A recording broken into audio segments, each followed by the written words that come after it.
আলহামদুলিল্লাহ, ডেমরায় অবস্থিত ঐতিহ্যবাহী ইমাম মুসলিম জামে মসজিদের সমবেত সম্মানিত তাওহীদবাদী সৌদি মুসলিম ভ্রাতৃবৃন্দ, আলহামদুলিল্লাহ আপনাদের সম্মুখে সূরাতুশ শুআরার 61তম আয়াত থেকে নিয়ে একেবারে টানা আমরা 68 আয়াত তেলাওয়াত করেছি। ইনশাল মুস্তাআন আয়াতে কারিমগুলির আলোকে বর্তমান প্রেক্ষাপটকে সামনে রেখে কিতাব ও সুন্নাহর আলোকে কিছু কথা বলার চেষ্টা করব। আমা তৌফিক ইল্লা বিল্লাহ। সম্মানিত সুধীবৃন্দ, আমরা অবগত আছি আজকে পবিত্র মুহররমুল হারাম মাসের আজকে 3 তারিখ, আজকে তৃতীয় দিবস চলছে মুহররম মাসের। এবং মুহররম মাসটি হলো আরবি বর্ষপঞ্জি বা হিজরি বর্ষপঞ্জির এটা প্রথম মাস, সূচনা মাস। মুহররম মাসের নানাবিধ এবং অত্যাধিক গুরুত্ব রয়েছে। একদিকে সেটা হলো এটা একটা নিষিদ্ধ মাস, মিনহা আরবাতুল হুরুম, আল্লাহ যেটা বলেছেন রব্বুল আলামিন, যে 4টি মাস হলো নিষিদ্ধ, মহিমান্বিত, পবিত্র। এই মাসগুলিতে নেকির কাজ করলে অনেক গুণ সওয়াব বেড়ে যায়, আবার পাপাচার করলে মারাত্মক সেটা পরিণতি, সেটা পাপের মাত্রাও বেড়ে যায়। আল্লাহ বলছেন ফালা তাজলিমু ফিহিন্না আনফুসাকুম, খবরদার এই মাসগুলিতে অত্যাচার করবে না, কাবিরা গুনাহ করবে না। এই মাসগুলিতে বিশেষ করে এই মাসে বেশি বেশি ইবাদত, সিয়াম, কিয়ামুল লাইল, জিকির, আজকার। যদি আফসোস লাগে যে আপনার বাংলাদেশের বহু জায়গায় ওই যে ঢাকা ইউনিভার্সিটির আপনার সেই চত্বরও দেখবেন, মানে অ্যাকচুয়ালি সেটা হলো কিয়ামুল লাইল, রাত্রি জাগরণ, ওখানে রাত্রি জাগরণ হচ্ছে, কিন্তু কিয়ামুল লাইল সলাতের জন্য না, একটা বেহুদা খেলা দেখার জন্য। সীমাহীন বাড়াবাড়ি। আমাদের দেশের নাগরিকরা তারা তাদের জমি বিক্রি করে পতাকা ফ্ল্যাগ কিনতেছে, কত জঘন্য কাজ।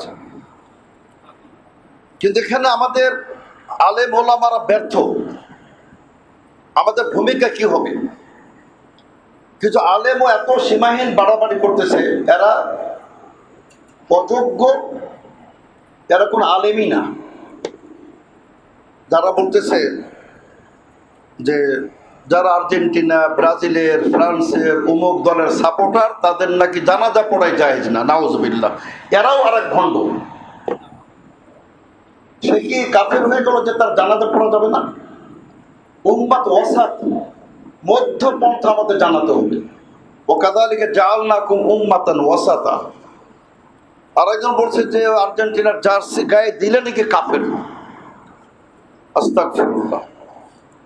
এমনকি অনেক বড় বড় আলেম যে তারা বলতেছেন, এই যে আমাদের সৌদি প্লেয়ার হয়তো দেখেছেন অনেকে, তারা গোল দেওয়ার পরে আল্লাহকে সেজদা দিচ্ছে।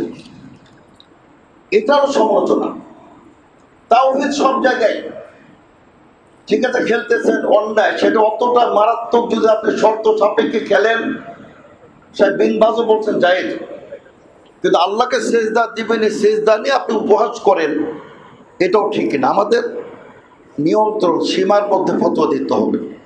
কিন্তু বর্তমানে ফতোয়াবাজি চলতেছে, এবং আপনার গালাগালি, পতাকা ছিঁড়ে ফেলো, পায়ে মারো, লাথি মারো, এটা তো ইসলাম বলে না। ইসলাম তো বলে আপনি প্রত্যেক রাষ্ট্রের সাথে, প্রত্যেক নাগরিকের সাথে সুসম্পর্ক রাখবেন, তাদেরকে হিকমার সাথে, মাওয়াইদার সাথে তাদেরকে বুঝাবেন, সঠিক তাদের দ্বীনের বুঝ তাদেরকে দিবেন।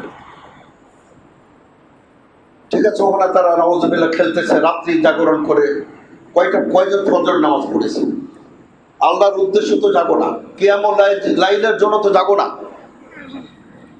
ঠিক আছে, তোমার আগ্রহ, খেলা দেখতেছো রাত্রি জেগে, তারপরে সাথে তুমি যদি ফজরের জামাতটা আদায় করো, হালকা হয়ে যাবে, ইনশাআল্লাহ লাঘব হয়ে যাবে। আমাদের সঠিক নির্দেশনা দিতে হবে জাতিকে। বাড়াবাড়ি করতে গেলে তার এক সমস্যা। এটা কোনো পাগলে বলবে যে আপনি যদি আর্জেন্টিনার জার্সি পরেন আপনি কাফের, আপনার জানাজা পড়া যাবে না। এই জুমার মেম্বার থেকে এ ধর ফতোয়াবাজি করা হচ্ছে, যা অত্যন্ত দুঃখজনক। তো বলছিলাম সম্মানিত সুধীবৃন্দ, এটা হলো সে নিষিদ্ধ মাস মুহাররমুল হারাম। এটা একদিকে বলছিলাম যে হিজরি বর্ষের প্রথম মাস, হিজরি বা হিজরত থেকে এই হিজরি মাস, হিজরতের উপরে বলতে গেলে একটা পৃথক খুতবার প্রয়োজন। মুহররম মাস এটা হিজরির প্রথম মাস, এটা হলো পুনর্জাগরণের মাস, জেগে ওঠার মাস, মুসলিম উম্মার বিজয়ের মাস। একদিকে হিজরতটা বিজয়, এটা শুধু আপনার পবিত্র মক্কা নগরী থেকে মদিনা গমন ছিল না, ওটা বিশাল একটা ব্যাপার ছিল। ওখানে আপনার একটা কাফের রাজ্য ছেড়ে ইসলামের রাজ্য এবং একটি নতুন ইসলামিক স্টেট প্রতিষ্ঠার শুভ সূচনা ছিল, ওটা একটা ভূমিকা ছিল। তারপরেই তো আপনি দেখলেন দ্বিতীয় হিজরিতে মক্কার বড় বড় কাফেররা আবু জাহাল, উতবা, সাইবা, রাবিয়া সবার কিভাবে লাশ পড়ে থাকলো, আর তাদের অপবিত্র লাশগুলি বদর যুদ্ধের একটি কূপে, বদরের একটা কূপের মধ্যে নিক্ষেপ করে ছুড়ে ফেলা হলো। তার আগে সূর্যের সে প্রখরতা তাপ, সেই আবু জাহাল, উতবা, সাইবা, রাবিয়ার নাড়ি ভুড়ি ফুলে গেছিল, শরীর ফুলে গেছিল সূর্যর তাপে, যেটা এখন গন্ধ বের হয় এমন অবস্থা হয়ে গেছিল। এটা বিজয় ছিল ইসলামের। তেমনি আর এক বিজয় ছিল, এটা আমাদের বিজয় ছিল, মুসলমানদের বিজয় ছিল। মুসা সাল্লাম তিনি আমাদেরও একজন নবী, তিনি ছিলেন, তিনি আমাদেরও নবী ছিলেন, তিনি ছিলেন। এই জন্য বিশ্বনবী বলেছেন, নাহানু আহাক্কু আউলা বিমূসা মিনকুম, হে ইহুদি সম্প্রদায় জেনে রাখো, আমাদের সম্পর্ক মুসা সাল্লামের সাথে অনেক গভীরতম, তোমাদের চেয়ে আমরা তার নিকটতম, আমরা তার কাছের। কি হতে নাম দেওয়া যদি মূর্তি পূজা করে, বাছুর পূজা করে, সে তো মুসলিমই না। আর এখন তো আল্লাহ রাসূলের আগমনের পরে বিশ্ব নবীর শাহাদত, তার আল্লাহ রিসালাত, আল্লাহ রাসূলের নবুয়ত এবং রিসালাতের শাহাদাত ছাড়া থেকে মুসলিম হতে পারে না, সব কাফের। বর্তমান ইহুদি খ্রিস্টান সব কাফের। একটা সময় ছিল যখন আমাদের প্রিয় নবীর আবির্ভাব ঘটে নাই, মুসা সাল্লাম জীবদ্দশায় ছিলেন, তখন তারাই ছিলেন মুসলিম, তারাই ছিল আমাদের জায়গায়, আলহামদুলিল্লাহ। এই জন্য বলছিলাম সম্মানিত সুধীবৃন্দ যে আপনার আল্লাহ রাসূল সাল্লাল্লাহু আলাইহি ওয়াসাল্লাম স্বয়ং তিনি বলেছেন, নাহনু আহাক্কু আউলা বিমূসা মিনকুম। তো সুতরাং এদিক দিয়ে আপনার এই মুহররম মাস অত্যন্ত গুরুত্বপূর্ণ। এই মুহররম মাসে একটি দিবস আছে, ইয়ামে আশুরা, আশুরা দিবস, অত্যন্ত তাৎপর্যপূর্ণ, মাহাত্ম্যপূর্ণ। এই আশুরা দিবসেই কিন্তু আল্লাহ রাব্বুল আলামিন মুসা আলাইহিস সালামকে তার সকল অনুসারী বানি ইসরাইলদের সবাইকে নাজাত দিয়েছিলেন, মুক্তি দিয়েছিলেন, সমুদ্র পার করিয়ে দিয়েছিলেন। সুবহানাল্লাহ। চিন্তা করছেন, উত্তাল তরঙ্গমালা সমুদ্র, খালি পাহাড় সম ঢেউ। মুসা সাল্লামকে আল্লাহ রাব্বুল আলামিন ফাদরিব বিআসাকাল বাহর, হে মুসা তোমার লাঠি দ্বারা শুধু আঘাত করো। আঘাত করলেন, একেবারে শুষ্ক পথ বেরিয়ে গেল। সুবহানাল্লাহ। তো ইতিহাসগুলো আমাদের পড়তে হবে সম্মানিত সুধীবৃন্দ, তাহলে আপনি আশুরার তাৎপর্য বুঝতে পারবেন। এটা আমি আসবো আলোচনায় যে শিয়া এই ভ্রান্ত পথভ্রষ্ট জনগোষ্ঠী তারা আপনার এই বিজয়টাকে একটা আনন্দ দিবসকে, যে মুসা সাল্লাম আল্লাহর প্রতি কৃতজ্ঞতা প্রকাশ করতে গিয়ে সিয়াম পালন করেছিলেন, সে আনন্দ দিবসকে তারা শোক দিবসে পরিণত করে দিল। কতটা বিকৃত করে ইসলাম দিনকে, কতটা তারা বিকৃত করে ফেললো এশিয়া গোষ্ঠী। আমি সেদিকে যাবো ইনশাল্লাহ। তবে তার আগে যেটা বলতে চাই যে আশুরা দিবসের সিয়াম, তো সিয়ামটা কেন আসলো, মানে আশুরার ঘটনা ইনশাল্লাহ আমি বলবো। তবে তার আগে আমি সংক্ষিপ্তভাবে আপনাদের সামনে কিছু আহকাম বলিনি যে আশুরা সিয়াম আমাদের পালন করতে হবে। আল্লাহ রাসূল সাল্লাল্লাহু আলাইহি ওয়াসাল্লাম তিনি যখন মদিনায় হিজরত করলেন, তিনি দেখেন ইহুদিরা এই দিবসে সিয়াম পালন করছেন। আল্লাহ রাসূল সাল্লাল্লাহু আলাইহি ওয়াসাল্লাম বললেন, এটা কেমন দিবস, কেন তোমরা সিয়াম পালন করো? তারা বললো, এই দিবসে হাদিয়ামুন আযীম, এটা মহান একটি দিবস, যে দিবস আল্লাহ রব্বুল আলামিন মূসা কালিমুল্লাহকে এবং বানি ইসরাইলকে ফেরাউনের হাত থেকে নাজাত দিয়েছিলেন। আর ফেরাউন তার সমস্ত সৈন্যবাহিনীকে সাগরে সমুদ্রে সলিল সমাধি ঘটিয়ে তাদেরকে নিঃশেষ করে দিয়েছিলেন। কাজে ফাসামাহু শুকরান লিল্লাহ, আল্লাহর প্রতি কৃতজ্ঞতা আদায় করতে গিয়ে তিনি শুকরিয়া আদায় করতে গিয়ে সিয়াম পালন করেছিলেন। কাজে নবী সাল্লাল্লাহু আলাইহি ওয়াসাল্লাম ফাসামাহু ওয়া আমারা বিসিয়ামিহি, আল্লাহ রাসূল সাল্লাল্লাহু আলাইহি ওয়াসাল্লাম নিজেও সিয়াম পালন করলেন এবং তিনি সিয়াম পালনের নির্দেশ প্রদান করলেন। সেখান থেকে তো আমরা সম্মানিত সুধীবৃন্দ আশুরা দিবসের আমরা সেখান থেকে সিয়াম পালন করি আলহামদুলিল্লাহ। এই সিয়ামটা আসলে 4 ভাবে পালন করা যায়, মনে রাখবেন, এটা 4 ভাবে পালন করা যায়। ইমাম ইবনে কাইয়িম 3 ভাবে বলেছেন, ইবনে হাজার আসকার রাহিমাহুল্লাহ তিনিও 3 ভাবে বলেছেন, কিন্তু হাদিস কোরআন আলোকে আমরা দেখতে পাচ্ছি এটা 4 ভাবে, 4টি স্তর আছে, 4টি আর বাউ মারাতিব, 4টি স্তর রয়েছে। সবচেয়ে পূর্ণ হলো, পরিপূর্ণ হলো, সবচেয়ে শ্রেষ্ঠ পদ্ধতি হলো যে আপনি আশুরা সিয়াম পালন করবেন মুহররমের 9 তারিখ থেকে শুরু করবেন, 9, 10, 11। এটা হলো সবচেয়ে পরিপূর্ণ পদ্ধতি, শ্রেষ্ঠ পদ্ধতি, যে আপনি আশুরা সিয়াম পালন করবেন 3 দিন, 9 তারিখ, 10 তারিখ, 11 তারিখ। এবার আসুন দ্বিতীয় পদ্ধতি, সেটার পরে হলো 9 এবং 10। তার কারণ আল্লাহ রাসূল সাল্লাল্লাহু আলাইহি ওয়াসাল্লাম তিনি বলেছিলেন, লাইন বাকিতু লাইন ইশতু লাসুমান্না তাসে, আমি যদি আগামী বছর বেঁচে থাকি আমি তাহলে 9 তারিখও রাখবো। তারপর 9 এবং 10, সহিহ মুসলিমের হাদিস। এটা হলো আপনার দ্বিতীয় পদ্ধতি।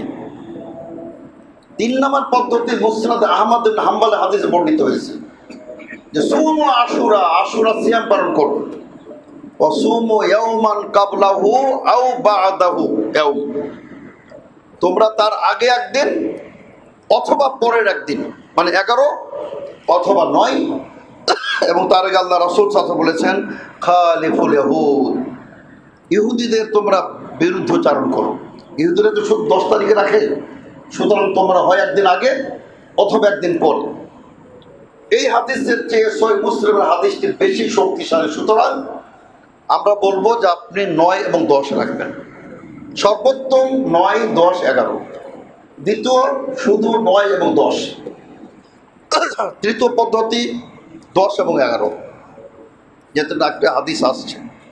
চতুর্থ পদ্ধতি আপনি রাখতে পারেন নাই, সমস্যা হয়ে গেছে, কেবলমাত্র 10 তারিখ রাখবেন, কিন্তু কখনই আপনি এটা নিয়ত করবেন না ইহুদিদের অনুকরণ, আল্লাহ রাসূলের অনুকরণ, বিশ্বনবীর অনুকরণে আমি 10ম তারিখে সিয়াম পালন করতেছি। তার কারণ রাসূল সাল্লাল্লাহু আলাইহি ওয়াসাল্লাম তিনি কেবলমাত্র 10ম দিবসে সিয়াম পালন করেছিলেন, তবে তিনি আকাঙ্ক্ষা পোষণ করেছিলেন যে আগামী বছর আমি বেঁচে থাকলে আমি 9 এবং 10 রাখবো। কিন্তু আল্লাহ রাসূল সাল্লাল্লাহু আলাইহি ওয়াসাল্লাম তার আগে তিনি মৃত্যুবরণ করেন, ইন্তেকাল করেন, তিনি আর 9 তারিখে সিয়াম পালন করতে পারেন না, কিন্তু তিনি নির্দেশ প্রদান করে গেছেন। কাজে কিয়ামত পর্যন্ত এটি বিধান হয়ে যাবে সম্মানিত সুধীবৃন্দ। কাজে আমরা আশা করি, তবে ফলাফল কি হবে, ইউকাফিরুস সানাতাল মাদিয়া, 1 বছরের গুনাহ মাফ হয়ে যাবে ইনশাআল্লাহ। আর সবচেয়ে বড় ব্যাপার যে আল্লাহ রাসূল সাল্লাল্লাহু আলাইহি ওয়াসাল্লাম স্বয়ং বলেছেন, আফজালুস সিয়াম বাদা রমাদান শাহরুল্লাহিল মুহাররম, রমাদানের পরে আল্লাহর নিকটে সবচেয়ে প্রিয় সিয়াম হলো যে শাহরুল্লাহিল মুহাররম, আল্লাহর মাস মুহাররম মাসের সিয়াম পালন করা। আল্লাহ রাসূল সাল্লাল্লাহু আলাইহি ওয়াসাল্লাম একমাত্র মুহাররম মাসকে কি বলেছেন, শাহরুল্লাহ, এটি আল্লাহর মাস। দেখো রমজানের অনেক ফজিলত, শাহরু রমাদান আল্লাযী উনজিলা ফীহিল কুরআন, কিন্তু আল্লাহ পাক রব্বুল আলামিন তারপরেও রমজানকে তিনি শাহরুল্লাহ বলেন নাই, কেবলমাত্র শাহরুল্লাহ বলেছেন মুহররমকে। তো এটা আসলে এই মাসের মর্যাদা প্রমাণ করে যে আল্লাহ রাসূল সাল্লাল্লাহু আলাইহি ওয়াসাল্লাম বলছেন শাহরুল্লাহিল মুহাররম, মুহাররম হলো আল্লাহর মাস। যেমন বাইতুল্লাহ আনতাহিরা বাইতিয়া লিত-তাইফিন, আল্লাহ তাআলা কাবা শরীফকে কি বলছেন? বাইতুল্লাহ বলেছেন। তার মানে এটা সারা পৃথিবীর সকল মসজিদের চেয়ে শ্রেষ্ঠ মসজিদ। সুবহানাল্লাহ। যে আপনি কল্পনা করেছেন এক ওয়াক্ত সালাত আদায় করবেন, সেখানে 1,00,000 গুণ সওয়াব হবে। সুবহানাল্লাহ। যে আপনারা যারা হজে যান, এটা মর্যাদাগুলো বুঝবেন। হজ করে আসলেন, আর হজ করে আসার পরও যদি আপনি বলেন যে কাবা শরীফের 1,00,000 কিন্তু টঙ্গীর মাঠে 49 কোটি, আপনার হজ বাতিল বাতিল বাতিল। এই আকীদা আপনার ভ্রান্ত আকীদা। আর আপনি ওই মক্কা মুকাররমা, মদিনা মুনাওয়ারা শরীফ বলতে পারেন। আপনি হজ করে আসুন যদি বলেন ফুরফুরা শরীফ, আজমির শরীফ, অমুক শরীফ, অমুক পূর্ণ স্থান, আপনার হজ হয়নি। সম্মানিত সত্য, তার হজ হতে হলে আপনার আকীদাকে সঠিক করতে হবে। আপনার আকীদা সঠিক না হলে সব বাতিল, এগুলা কোনো কাজ হবে না। এসব উদ্দেশ্যে হজে যান, আমি স্বার্থ। তো হজ করে আসাও যদি কবর পূজা করেন, মাজার পূজা করেন, আর যদি বলেন ওখানে গেলে 1,00,000, কিন্তু আমাদের এখানে আসলে 49 কোটি গুণ সব, তো ওগুলো ফাইজলাম, ওগুলো বাদ দেন। তো বলছিলাম সম্মানিত শ্রোতাবৃন্দ যে শাহরুল্লাহ, আল্লাহ বলছেন বাইতুল্লাহ। আল্লাহ কোরআনে বলছেন নাকাতুল্লাহ, একটি উট সাল্লাল্লাহু আলাইহি সাল্লামের নিদর্শন মুজিজা ছিল উট। ওই উটকে আল্লাহ তাআলা বলছেন নাকাতুল্লাহ, ওটা আল্লাহর উট। সুবহানাল্লাহ। হাজার হাজার লক্ষ লক্ষ উট পাবেন, ১৬,০০০ একর পাবেন। ওই সব উট আর সেই সাল্লাল্লাহু আলাইহি সাল্লামের উট কি এক? ওটা ছিল নাকাতুল্লাহ, আল্লাহর উট। এই কওমে সালেহের এই গোত্রের লোকেরা তার কাছে দাবি করেছিল যে আপনি যদি আল্লাহর নবী হন, এই যে আমরা আছি, আমাদের সামনে বিশাল পাথরের পাহাড়, এই পাহাড় থেকে আপনি একটা উট বের করে দেখাইবেন, আমরা আপনার প্রতি ঈমান নিয়ে আসবো। সাল্লাল্লাহু আলাইহি সাল্লাম আল্লাহর কাছে দোয়া করো, রব্বুল আলামিন তুমি আমাকে একটি মুজিজা দান করো, এই পাহাড় থেকে, পাথরের পাহাড়, তুমি একটা উট বের করে দেখিয়ে দাও। আল্লাহ রব্বুল আলামিন তার দোয়া কবুল করলেন। একেবারে বিশাল আকারের উট, একেবারে গর্ভবতী উট, পাহাড় সবার চোখের সামনে পাহাড় থেকে বের হয়ে চলে আসলো। সুবহানাল্লাহ। পৃথিবীর কোন অন্য উটনি তাকে জন্ম দেয় নাই। যেমন ভাবে আদম আলাইহিস সালামকে আল্লাহ রব্বুল আলামিন সৃষ্টি করেছিলেন বিনা পিতা মাতায়, আর ঈসা আলাইহিস সালামকে আল্লাহ রব্বুল আলামিন সৃষ্টি করেছিলেন বিনা পিতায়, আর এই উটও হলো বিনা পিতা মাতায় তার আল্লাহ নিদর্শন মুজিজা। তো মুসা সাল্লাল্লাহু বলেছিলেন হাদি নাকাতুল্লাহি, নাকাতুল্লাহ ফাদারুহা, আল্লাহ বলছেন এটা আল্লাহর উট, খবরদার তোমরা এটাকে খারাপ উদ্দেশ্যে কেউ এটাকে স্পর্শ করবে না। আল্লাহ তাআলা ক্লিয়ার বলে দিয়েছেন। সম্মানিত শ্রোতাবৃন্দ, তো এ ব্যাপারে অনেক আয়াত আছে, আয়াতগুলো আপনারা পড়তে পারেন। তো আল্লাহ বলছেন যে কাদ জাআতকুম বাইয়িনাতুম মির রাব্বিকুম, সালেহ আলাইহিস সালাম তার কওমকে বলেছিলেন হে আমার কওমের লোকেরা, কাদ জাআতকুম বাইয়িনা মির রাব্বিকুম, তোমাদের রবের পক্ষ থেকে, তোমাদের প্রতিপালকের পক্ষ থেকে তোমাদের নিকটে আল্লাহ নিদর্শন হাজির হয়ে গেছে। হাদিহি নাকাতুল্লাহি লাকুম, এই যে এটি উট, এটা আল্লাহর পক্ষ থেকে তোমাদের জন্য। ওই বেহুদা লোকেরা দুধ পান করতো, এত বিশাল উট, পুরা এলাকাবাসী গ্রামবাসী একটি উটে দুধ পান করলো, দুধ শেষ হতো না। আল্লাহর কত নিয়ামত ছিল, কিন্তু তারা এত বড় ফাসেক যে আপনার তাদের একজন পাপিষ্ট লোক, আপনার কেদার বিন সালিফ যে মালউন, সেটাকে পা কেটে দেয়, পরে জবাই করে ফেলে। আল্লাহ বলছেন ফাদারুহা তাকুল, ছেড়ে দাও, সে খাবে, জমিনে বিচরণ করবে। ফিল আরদি ফালা তামাসসুহা বিসুইন, খারাপ উদ্দেশ্যে তোমরা স্পর্শ করো না। তো বলছিলাম যে সেটাও ছিল আল্লাহর উট। সম্মানিত শ্রোতাবৃন্দ, অনুরূপভাবে বাইতুল্লাহ আরো অনেক কিছু ব্যাপার আছে। আল্লাহ তাআলা বিশ্বাস করি ইব্রাহিম আলাইহিস সালাম, ঈসা আলাইহিস সালাম, আমাদের প্রিয় নবী মুহাম্মদ সাল্লাল্লাহু আলাইহি সাল্লামের তিনি রব। রব তো আমাদেরও, রব তো আপনাদেরও, কিন্তু রব্বি মুসা, রব্বি মিকাইল, রব্বি জিবরিল, রব্বি ইব্রাহিম কি জন্য বলা হয়? তাদের মর্যাদা বোঝানোর জন্য, যে তিনি জিবরিল আমিনের রব, ইব্রাহিম ঈসা আলাইহিস সালামের রব, মুহাম্মদ সাল্লাল্লাহু আলাইহি সাল্লামের রব, তিনি মুসা আলাইহিস সালামের রব। মানে এই নবী আম্বে কেরামের মর্যাদা বোঝাতে গিয়ে। তো কাজে সম্মানিত শ্রোতাবৃন্দ, আমরা বিভিন্ন প্রসঙ্গ তো এদিকে আলোচনা চলে আসতেছে। তো আমি যেটা আসল কথা বলতে যাচ্ছি, যে আপনারা অবশ্যই আশুরা দিবসে সিয়াম পালন করবেন ইনশাআল্লাহ।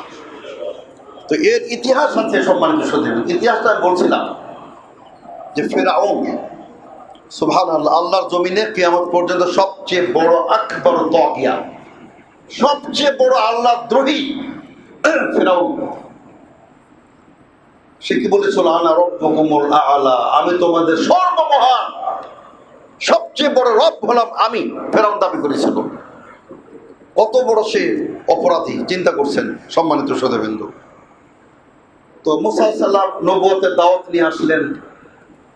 সে সবদিকে সে পরাজিত হয়, লাঞ্ছিত হয়। মুসা আলাইহিস সালামের কাছে টিকে না। মুসা আলাইহিস সালাম এর কাছে তারা বাইয়িনা চাইলো, দলিল চাইলো। ওই কওমে সলের মতো এরাও বলল, ফেরাউন বলল, হে মুসা, তুমি যদি সত্যিকার নবী হও, আল্লাহ রাসূল হও, আমরা নিদর্শন দেখতে চাই। তার হাতে লাঠি ছিল, তিনি লাঠি ব্যবহার করতেন। ছেড়ে দিলেন, ফাইদা হিয়া হাইয়াতুন তাসআ, সুবহানাল্লাহ, বিশাল অজগর সাপ সর্পে পরিণত হয়ে গেল লাঠি। ফাইদা সুবানুম মুবিন, একেবারে সবাই দেখতে পাচ্ছে। এটা না যে কেউ দেখে কেউ দেখে না। জাদু ভেলকি তো কেউ দেখে কেউ দেখে না, এটা জাদু না, মুজিজা। সবাই দেখতে পাচ্ছে লাঠি সর্পে রূপান্তরিত হয়ে গেল, সুবহানাল্লাহ। তো মুসা আলাইহিস সালামের এই মুজিজা দেখার পরেও ফিরআউন বলল যে এটা তো জাদু, এটা জাদু ছাড়া কিচ্ছু না। আমারও বড় বড় জাদুকর আছে, মিশরেও বড় বড় জাদুকর আছে। ঠিক আছে, একদিন হবে, প্রতিযোগিতা হবে একেবারে। কিন্তু সে আপনার শুধু তাই নয় সম্মানিত শ্রোতাবৃন্দ,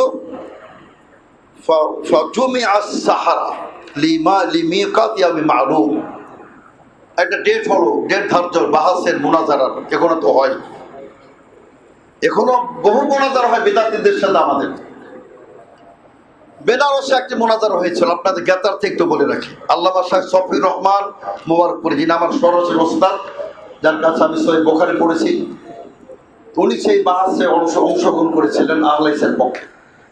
আর বেদাতিরও আসছিল বেনারসে পাশে বাজির ডিহাতে যায়, বাজির ডিহা তারা বলে। ওরা তো পরাজিত হলোই, অনেকে ভাগলো। ওরা আগে থেকে পোস্টার ছাপাই নিয়ে আসছিল, ফাতে মুবিন, বিশাল বিজয় বেদাতিদের, নাউজুবিল্লাহ। মানে মুনাজারা শুরুই হয় নাই, তারই আগে তারা পোস্টার লাগিয়ে দিচ্ছে, পুরা বেনারস পোস্টার ছাপাই ফেলছে, বিজয়, মহাবিজয়। অথচ মুনাজারা শুরুই হয় নাই। এই হলো বেদাতিদের, এটা হলো আপনার ভাষা, বেদাতির এটা অস্ত্র। তো ফিরআউন বলল, ঠিক আছে জমা হবে, আপনার আসুন, আমরা আসি। চ্যালেঞ্জ থাকলো। ওয়াকিল লিন-নাসি হাল আনতুম মুসতামিউন, একদম গ্রামে দেখবেন একটা ঘোষণা দেওয়া হয়, ওই যে আপনার এই পিঠে, যে বিশেষ ঘোষণা ঘোষণা ঘোষণা, অমুক দিন অমুক জায়গায় অত তারিখে এ প্রতিযোগিতা হবে, ঘোষণা করে দিল। হাজার হাজার লোক, লক্ষ লক্ষ লোক সম্মানিত শ্রোতাবৃন্দ সেদিন হাজির হয়ে গেল সম্মানিত শ্রোতাবৃন্দ।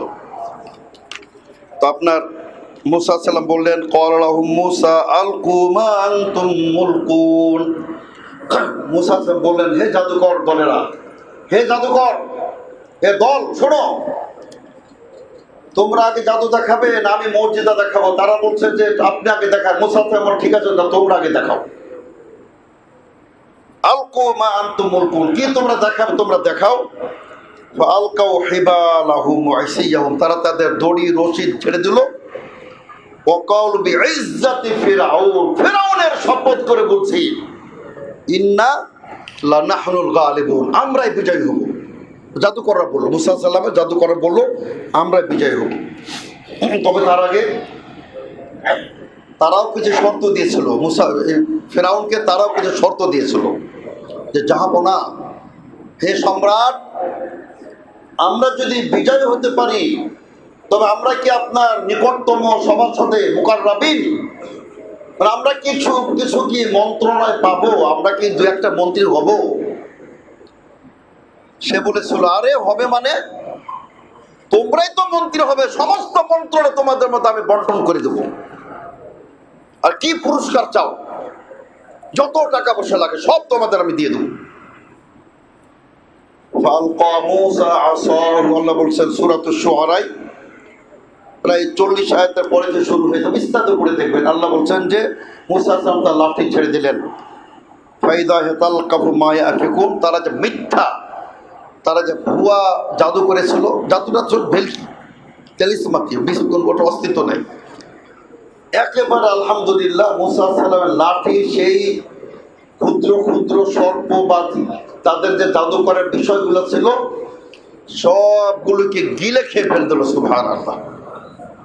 এবার জাদুকররা তো বিস্মিত, হতবাক, এটা তো আল্লাহর জমিনে কোনো জাদু হতে পারে না, আমরা তো জাদুবিদ্যার আমরা পারদর্শী, আমরা পৃথিবী বিখ্যাত শ্রেষ্ঠ জাদুকর, আর আমাদের চোখের সামনে আমাদের জাদুর বিষয়গুলোকে মূসা সাল্লামের লাঠি সর্পে রূপান্তরিত হয়ে সব গিলে খেয়ে ফেলে দিল।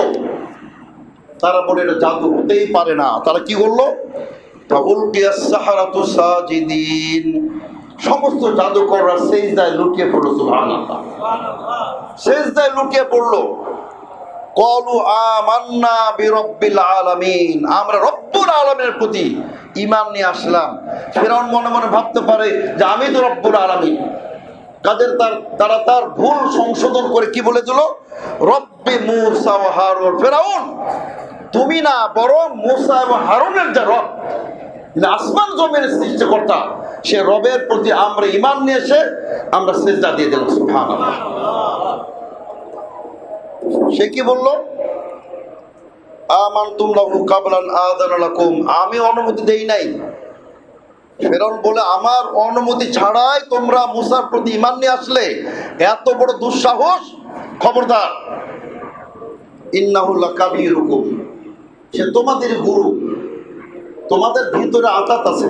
মূসা তোমাদের ওস্তাদ, আল্লাযী আল্লামাকুমুস সিহরা, সেই তোমাদেরকে জাদু শিক্ষা দিয়েছে। মূসাই তোমাদেরকে জাদু শিক্ষা দিয়েছেন।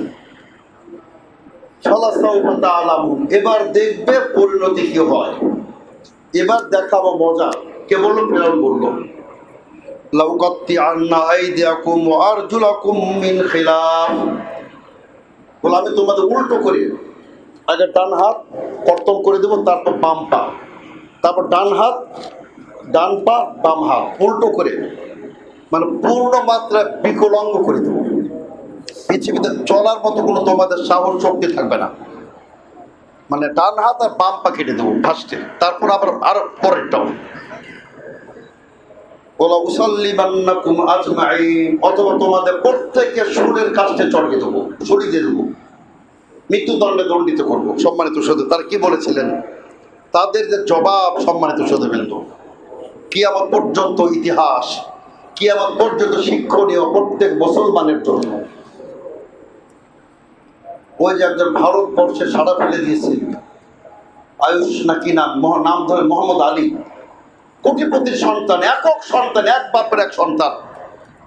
তিনি বলেছেন, যত আমার প্রতি নির্যাতন করো, আমার সম্পত্তি কেন, আমার জীবন যদি কেড়ে নাও, তবে আমি আল্লাহর তাওহীদ থেকে আমি কখন ফিরে আসবো না। সুবহানাল্লাহ।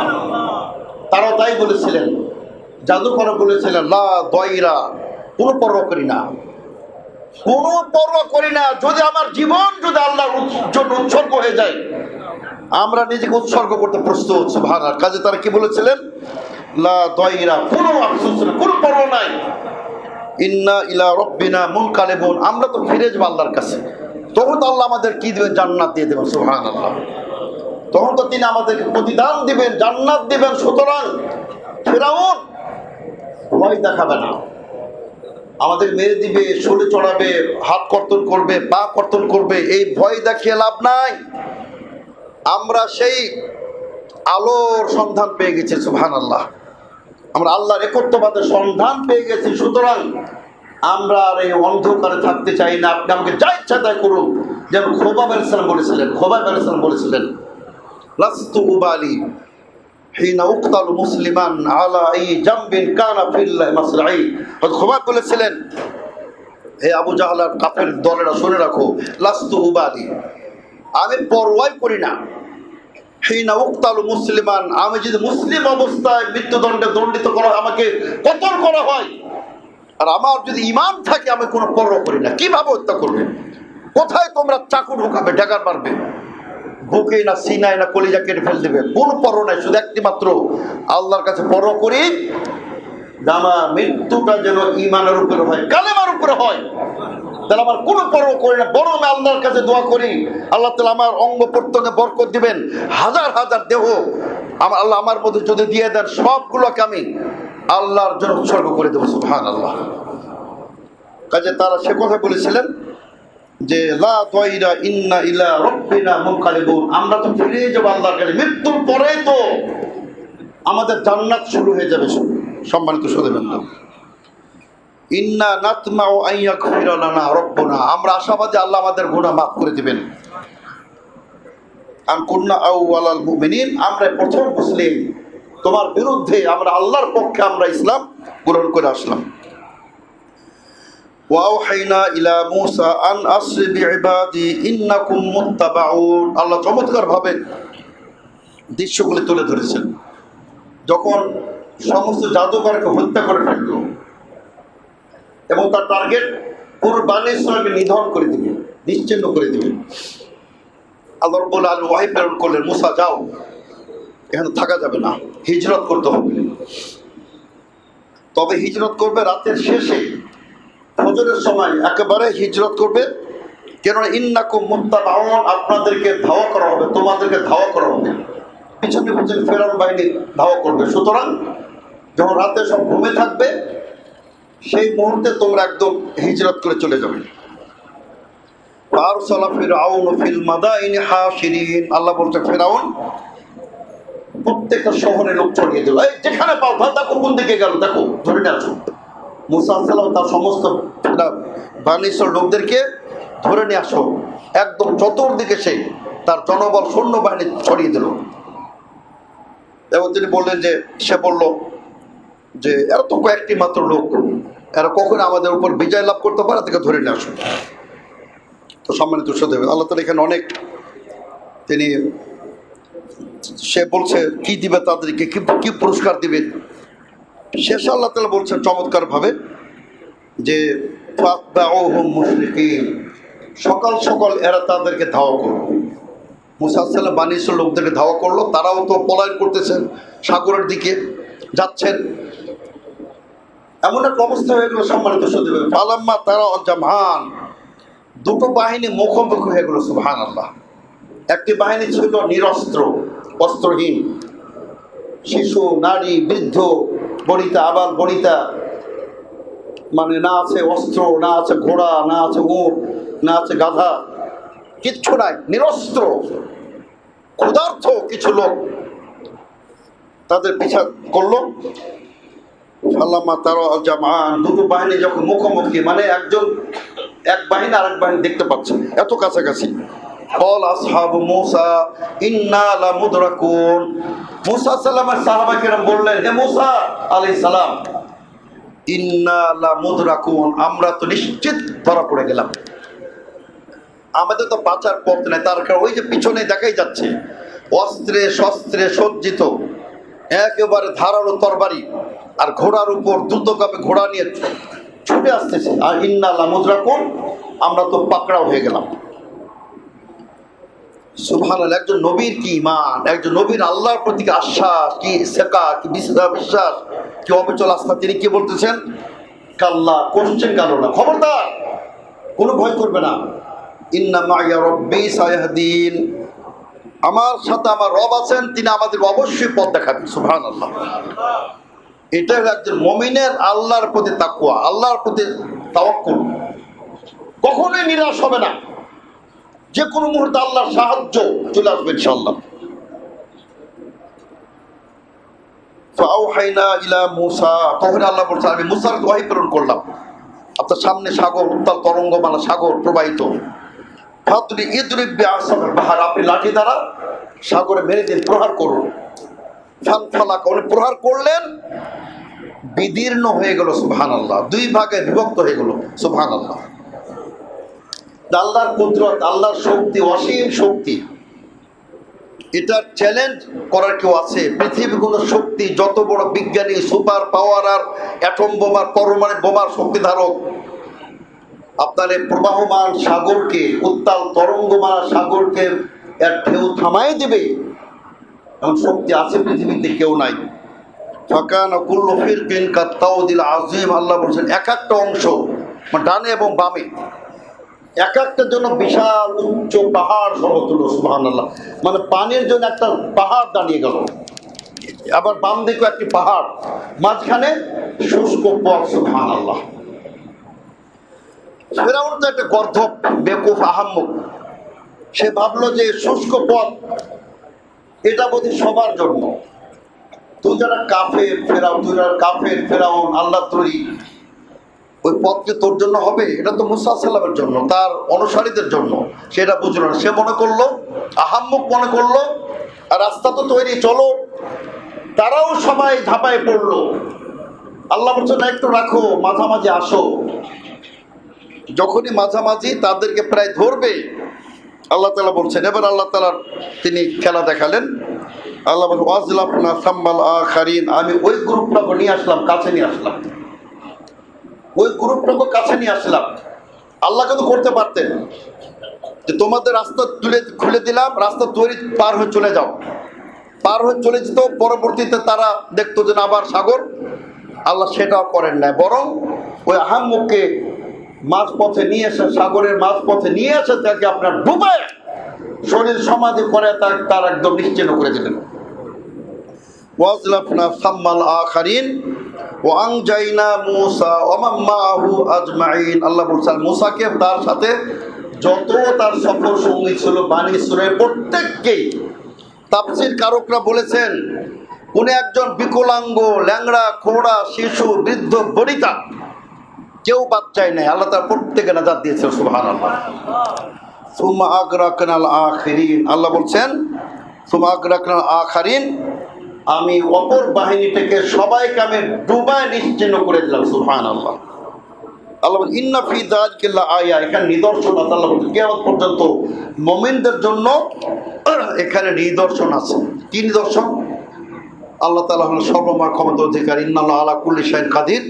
কাজে আল্লাহর প্রতি আমাদের তাওয়াক্কুল, আল্লাহর প্রতি আমাদের বিশ্বাস, আল্লাহর প্রতি আমাদের ভালোবাসা, এটা থাকতে হবে। সম্মানিত শ্রোতাবৃন্দ, তো সম্মানিত শ্রোতাবৃন্দ, আসলে বিশাল একটা ইস্যু, বিশাল একটা টপিক। এটা পুরোটা আপনার এত কম সময়ে এটা উপস্থাপন করা কঠিন। তবে সবচেয়ে বড় ব্যাপার যে এই একই দিনে আরেকটা অত্যন্ত বেদনাদায়ক একটা ঘটনা ঘটে। 61 হিজরিতে আমাদের প্রিয় নবী মুহাম্মদ সাল্লাল্লাহু আলাইহি ওয়াসাল্লাম দৌহিত্র আল্লাহ রাসূল সাল্লাল্লাহু আলাইহি ওয়াসাল্লাম কলিজার টুকরা হুসাইন বিন আলী বিন আবি তালিব রাদিয়াল্লাহু আনহু, তিনি শাহাদাত বরণ করেছিলেন কারবালার প্রান্তরে। সেটাও ছিল আপনার এই 10ই মুহররম, একই দিবসে। তো আসলে এই দিবসটির মর্যাদা, ফজিলত তো আরো অনেক, প্রায় আরো 3000-4000 বছর পূর্বে থেকে। কিন্তু এই বেদাতিরা, এই রাফেজি শিয়া গোষ্ঠীরা বিশেষ করে এটাকে আপনার করলো কি, এই আপনার একটা বিজয় দিবসকে, শুকর আদায় যে দিবস, এটাকে তারা একটা আপনার শোক দিবস রূপান্তরিত করে দিল। সম্মানিত শ্রোতাবৃন্দ, এটা তারা করে দিল একটা শোক দিবস, এবং সেটাকে তারা মুসা সাল্লামের সাথে যে ঘটনাটা সম্পৃক্ত এটা তারা ভুলে গেল। তারা করে দিল কি, যে 10ই মুহররম ইয়ামে আশুরা, এটা সম্পর্ক হলো হুসাইন বিন আলীর শাহাদত দিবসের সাথে। এটা বিকৃত করে দিয়েছিলাম। দ্বিতীয় বিকৃত সেটা ছিল একটা বিজয় গাথা স্মৃতি, বিজয়, যে ফিরআউনের মতো আল্লাহর দ্রোহী, যে সবচেয়ে বড় আল্লাহর দুশমন, যে নিজেকে রব দাবি করেছিল, আল্লাহ রব্বুল আলা, আল্লাহ রব্বুল আলামিন তাকে কিভাবে নিশ্চিহ্ন করে দিলেন তার পুরো সদল বলকে। এই আনন্দ দিবসকে আল্লাহ রাসূল সাল্লাল্লাহু আলাইহি ওয়াসাল্লাম বা মুসা আলাইহিস সালাম সিয়াম পালন করেছিলেন শুকরান লিল্লাহ, আল্লাহর প্রতি শুকর আদায় করতে গিয়ে। তো শুকর দিবসকে তার কি করে দিল, শোক দিবসে রূপান্তরিত করে দিল, এই শিয়ারা বিশ্বাস করে। সম্মানিত শ্রোতাবৃন্দ, এবং তারা সিয়ামের পরিবর্তে কি করলো, তারা হাই হোসেন হাই হোসেন হাই হোসেন, তারা শোক দিবসে রূপান্তরিত করে দিল। আল্লাহ রাসূল সাল্লাল্লাহু আলাইহি ওয়াসাল্লাম বলেছেন, খবরদার, লাইসা মিন্না, সহিহ বুখারী হাদিস, লাইসা মিন্না, ওই ব্যক্তি আমাদের মধ্যকার না, ওই ব্যক্তি আমাদের গোত্রের বাইরে। কারা? মাল লাতামাল খুদু, যে ব্যক্তি গালে গালে মারবে, বুকে মারবে, ও সাক্কাল জুর, জামা কাপড় ছেড়ে ফেলে দিবে, ও দাআব দাওয়াল জাহিলিয়া, জাহিলিয়াতের মতো চিৎকার করবে, হাই হোসেন হাই হোসেন। ঈশ্বরী বলেন এরা উম্মতের, এরা বাইরে। আর দ্বিতীয় কথা, দ্বিতীয় আরেকটি বেদাত হয়েছিল, আরেকটি গোত্র, ওটা ফেরা নির্মূল হয়ে গেছে, ওটা পাওয়া যায় না, নাসে বা একটু গোত্র। এরা করলো কি, আপনার উৎসব দিবস পালন করলো, যে হোসেন আলাইহিস সালাম ইন্তেকাল করেছেন, কাজে এটা আনন্দ দিবস, ঈদ দিবস, নাউজুবিল্লাহ। এরা আলী রাদিয়াল্লাহু আনহুর শত্রু ছিল। আলী রাদিয়াল্লাহু আনহু, আলীর বংশ আপনার কারবালা প্রান্তরে শাহাদাত বরণ করেন, পানির জন্য বিশেষ করে তারা মৃত্যুবরণ করেন, এটা তার উৎসব পালন করত। এ আপনার নাসেবা গোত্র, এরা যুদ্ধ অনেকটা বিলুপ্ত হয়ে গেছে। আর একটা গোত্র আহলুস সুন্নাহ জামাতের মধ্যে নিরেট মূর্খ এরা।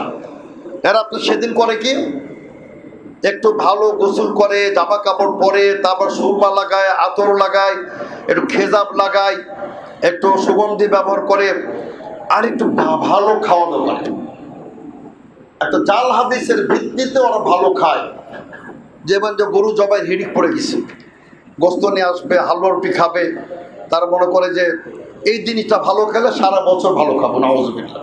এই যে কুসংস্কার, তো এগুলা সবই বেদাত। সম্মানিত শ্রোতাবৃন্দ, আমরা বলতে চাই সম্মানিত শ্রোতাবৃন্দ, যে আল্লাহ রাসূল সাল্লাল্লাহু আলাইহি ওয়াসাল্লামের আহলে বাইত, যারা বিশেষ করে আপনার কারবালা প্রান্তরে শাহাদাত বরণ করেন, উবাইদুল জিয়াদের নিমুখারামিতে, মুনাফিকদের ষড়যন্ত্রের কারণে, আর সে আপনার ইয়াজিদ ইস্যু একটা আমাদের দেশে বড় ইস্যু। সম্মানিত শ্রোতাবৃন্দ, ইয়াজিদ আসলে ঠিক আছে, ওভাবে আমরা তাকে কেউ লানত বর্ষণ করি না, কিন্তু সে ভালো মানুষ ছিল না, এটি সঠিক কথা। সম্মানিত শ্রোতাবৃন্দ, আমাদের কেউ একেবারে এখানে বাড়াবাড়ি করতে হোসেন আলাইহিস সালাম বা হোসেন রাদিয়াল্লাহু আনহুকেও সমালোচনা করতে ছাড়ে না।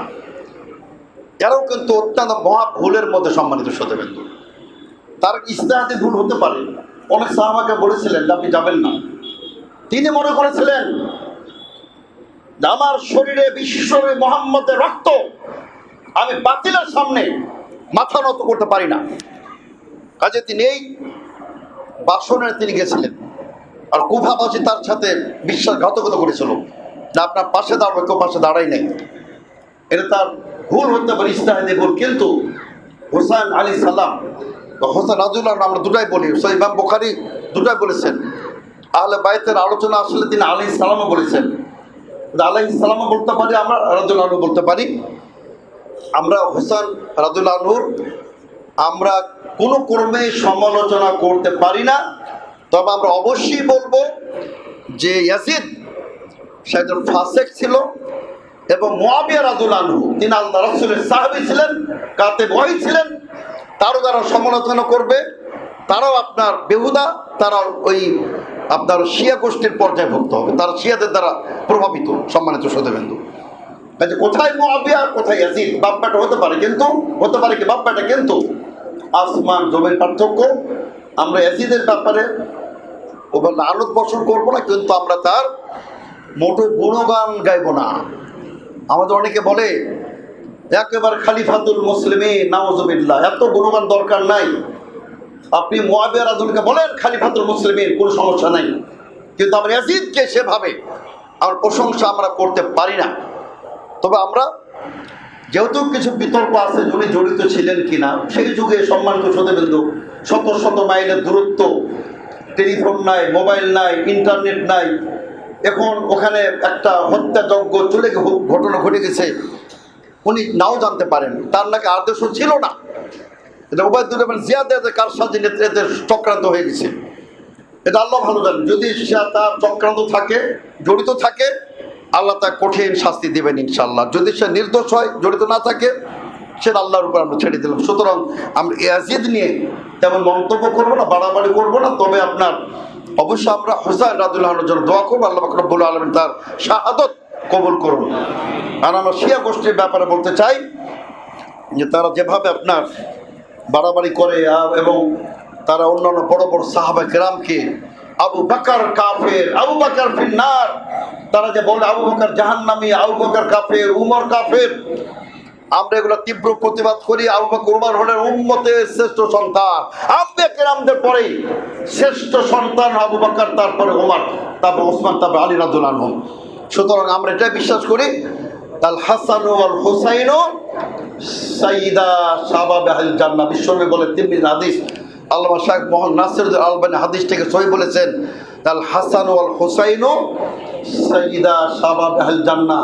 হাসান হুসাইন হলো জান্নাতের সকল যুবকদের সর্দার। বল সুবহানাল্লাহ। তাই আমরা হাসান হুসাইনকে ভালোবাসি, আহলে বাইতকে ভালোবাসি। আর আসলে তারাই কিন্তু আহলে বাইতকে ঘৃণা করে। আপনি দেখুন, তাদের হাসানকে নিয়ে কোনো কথা নেই। আলী রাদিয়াল্লাহু আনহু আরো অন্যান্য সন্তান ছিল, সেটা নিয়ে কথা নাই। আলী রাদিয়াল্লাহু আনহু ছেলের নামও ছিল উমর, আবু বকর নাম ছিল, উমর নাম ছিল। উনি যদি তাদেরকে ঘৃণা করতেন তাহলে কেন নাম দিবে? আর এই শিয়াদের আকীদা বলতে গেলে একটা পৃথক খুতবার পড়েছেন, আমি সেদিকে যাচ্ছি না। এই শিয়ারে বলে কোরআন নাকি বিকৃত, অবিকৃত, কোরআন নাকি বিকৃত হয়ে গেছে। এখানে নাকি আরো অনেকগুলো পারা ছিল, সূরা ছিল, আবু বকর উমর চক্রান্ত করে সব গায়েব করে ফেলেছে। নাউজুবিল্লাহ। এই কোরআন কিয়ামত পর্যন্ত অরক্ষিত থাকবে, সংরক্ষিত থাকবে। এক অক্ষর জের যাবার কিয়ামত পর্যন্ত পরিবর্তন হবে না ইনশাআল্লাহ। তো আল্লাহ তাআলা আমাদের সম্মানিত সুধীবৃন্দ, এই মুহররমুল হারাম মাস এখন চলতেছে, টানা কিন্তু 3টা মাস হারাম মাস, জিলকাদা, জিলহজ্জা, মুহররম।